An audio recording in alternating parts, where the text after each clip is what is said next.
Hello, Welcome to the Small Meats Update. that one. So, topic of conversation this time is macros versus just a Non-macros. diet plan. Oh, Or macros versus non-macros. We were talking, I think, it's a little just- bit ago just about setting up your macros where you should be. But the biggest problem, the biggest problem I find with macro tracking for most people is lack of adherence. Just not consistent, not tracking, oh, well, not tracking everything. knock down your TR. Um, so kind of got a little bit off there. Yeah, what do you get off that? That made my brain just go somewhere else. Uh, So versus the diet plan, like if you have a coach that they don't give you a calorie count or anything like that, it's like, just tell you what to eat. yeah, here's for lunch you're gonna eat a chicken breast, a cup of cooked rice, and a half a cup of vegetables. That's for breakfast eat 3 eggs, 1 cup of cooked oatmeal, like that. That's a Yeah. diet plan. So Yeah, the biggest problem that I have with that and why I don't do well with that is because there is no flexibility whatsoever. You cannot eat any other food besides what's on the plan, which to me is no way to live. and maybe you're somebody that needs to be told what to do like that. I mean, and that's But a lot of that's people, fine. want to live like a healthy, fit life, I think a lot of right? people want to be told what they need to have for macros, though. Yeah. I feel like talking to you and a lot of your clients, like, tell me what my macros need to be, and then tell me what to eat for all of those macros. So they want like macros in a diet plan. Like, pick one. Yeah. I But mean, so I but if will you're typically if give my clients if a you're sample. good at doing, like, if somebody could set up your macros and you could then and you could fill in the holes yourself, it's like what she's saying. It gives you way more flexibility. Variety. And Like I'll give like a sample menu for my clients. Like, okay, this would hit your goals, right?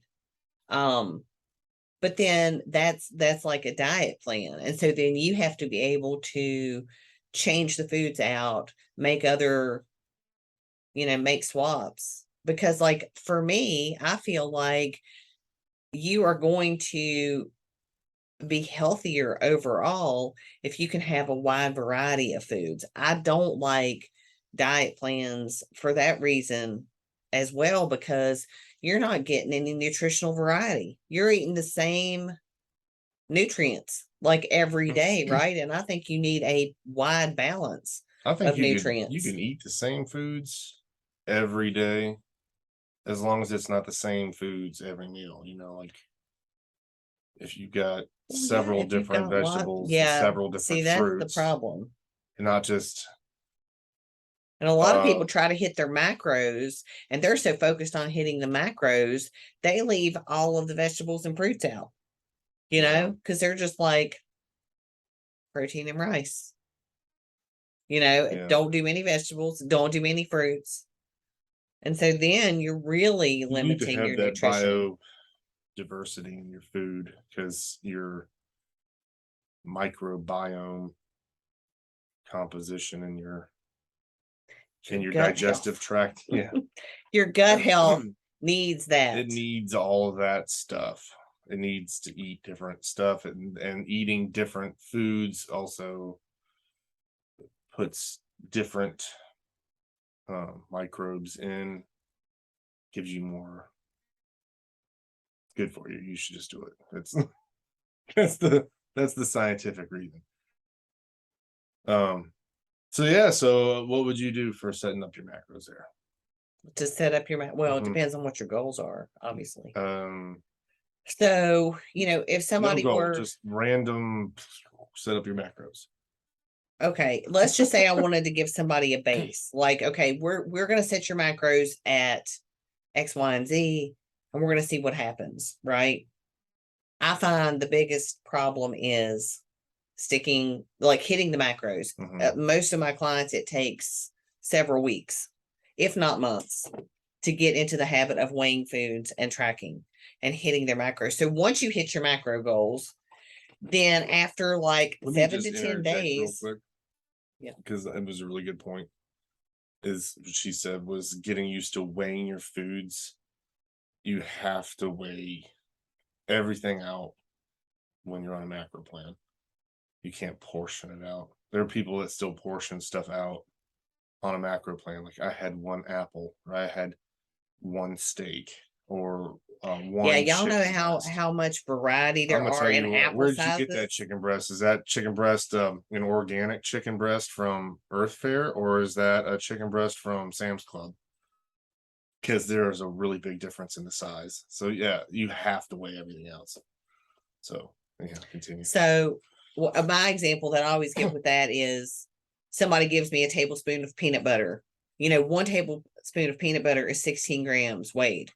But if I told 5 different people to get me a tablespoon of peanut butter, I'd probably have somewhere between like 12 and 35.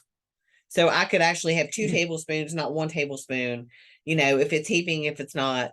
So you really just need to weigh. But anyway, so yeah, it takes a while to get the macros down. So once you've gotten them down and you've hit the numbers I say at least 10 days. 10 days, you're going to see what's happening. So if you've hit those macros for 10 days straight and we know you've lost weight, then we know, okay, well, if that's your goal, then these calories and these macros have you in a deficit, right?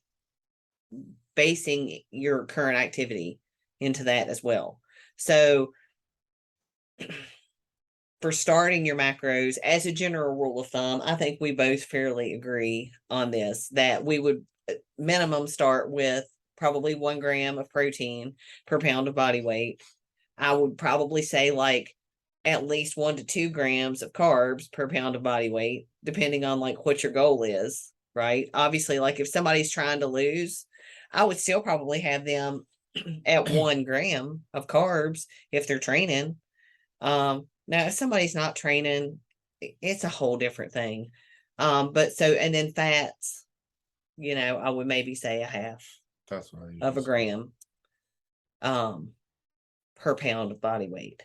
And again, you got to hit these numbers and know. Yeah, you got to hit your numbers. And then you can make adjustments based on what your goals are. No diet plan, no macro setup, none of that from a coach is ever going to work if you fudge around with it.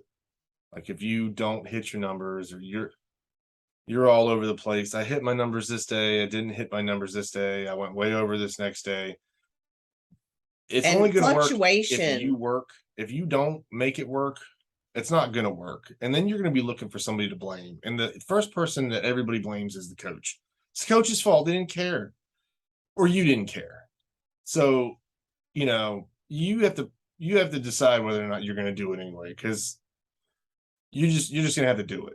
You got to make it, like if you're going to track, like you've got to really be committed to this. It's not, this is not something you have to do forever. But when you have a goal, and to me, like I always have a goal, and this is why I always track. This is what I tell people, you've got to be consistent with your tracking. It just becomes a habit at a certain point, but you can't. Let's say I had somebody's macro set up and their calories were like 1,600 calories a day. All right. You can't have 1,100 one day, 1,900 one day, 1,600, 1,400. Like in a week, you may average out, right? But consistency is so much better for your body to kind of know what's going on and to make, you know what I'm saying? So if my goal was fat loss, I don't want my body to be like all over the place. Like, well, okay, well, what the crap she go eat today? Is she even gonna give me like 1,000 calories? Because yesterday she had like 900, and then the day before that she had like 2,200. So it's better if you're fairly consistent. Mhm. Even if you can't, like, you're not going to be perfect all the time. Like, but consistency is a lot of it too. Like, be fairly close, if you can, with all of your macros, and see what happens. But you can't ever make changes when you don't know what you're currently at. Like, you're just like, I don't know. What's the saying about throwing something and hoping it, you're throwing something and hoping it lands somewhere. There's like not even a target. I don't know. Sticks. There's all these sayings, and I don't know any of them. I'm totally country, and I don't even know all the She redneck doesn't even have sayings. all the redneck things. Mm-mm. Mhm. I know it's a slacker. I am about to sneeze. But anyway, okay, so that's the difference between macros and a diet plan. Anything can work, y'all, if you Yeah, we're are not saying consistent that. with it If you have a and coach you and that stick with coach it. gives you a diet plan, if you're consistent with the diet plan, it would work. If your goal is to lose We fat, use macros. yeah, you can lose. If you get her as a coach, she's gonna set you up with macros. I mean, I have done diet plans. I've done recipes. Here's the thing. I don't know what you like. I don't know what Bobby likes. I want you to eat the food that you want to eat. And so guess what? With macros, you can eat the food that you want to eat. It's not limiting. It is a lifestyle. It's not when I get to this, then I quit. Talking a lot about right? macros, but you're gonna have to stay tuned because somewhere in here we're gonna have a video pop up where we absolutely bash keto. So you're gonna want to stay tuned to that. So that's the spiel on Uh, that. I feel like macros are much more lifestyle oriented, and you can change macros around for whatever your goals may be, and you can know that you are adherent, because if you weigh your food and you track consistently, then you are hitting your macros. So there's no, well, why didn't that work? Well, the only time it's probably not going to work is, like he said, if you sort of kind of do it, if you're fudging everything, if you're not tracking things.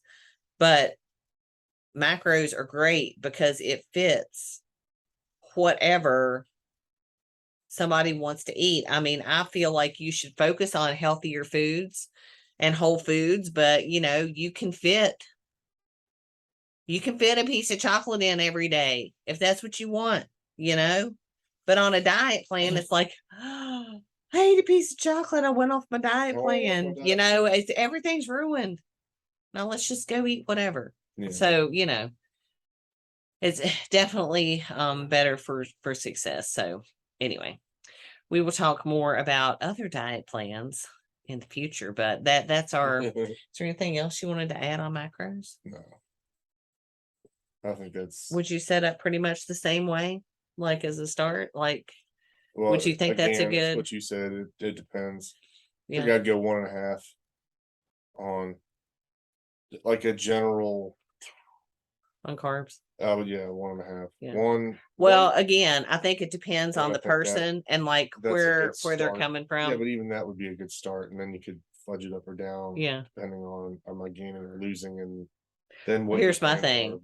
If you have somebody that comes to you and they're like totally, let's say they came from the keto world, and like, the carbs scare them to death, it is you're not going to get them to do 1.5. So that's why I'm saying 1 to 2, because like if somebody's been eating like 50 carbs and they weigh 150, and then all of a sudden I'm going to tell them you need to be at like 225, holy cow, that's not going to happen. Yeah. So like I would start on the low end for a person like that. Dealing with people that have been on the keto diet, just watching her and watching other people is like bringing somebody back from an eating disorder. That's how bad keto is. You can hate me if you want. I don't care. I can take it. Drop your comments and tell us what you think about keto. It's a cult, and the people that are on it will absolutely just devour you for shit talking their cult. It is ridiculous. That's my opinion about it. Okay, so we'll be talking about that on another video, Yeah. y'all. So thanks for tuning in, and we'll talk to you soon.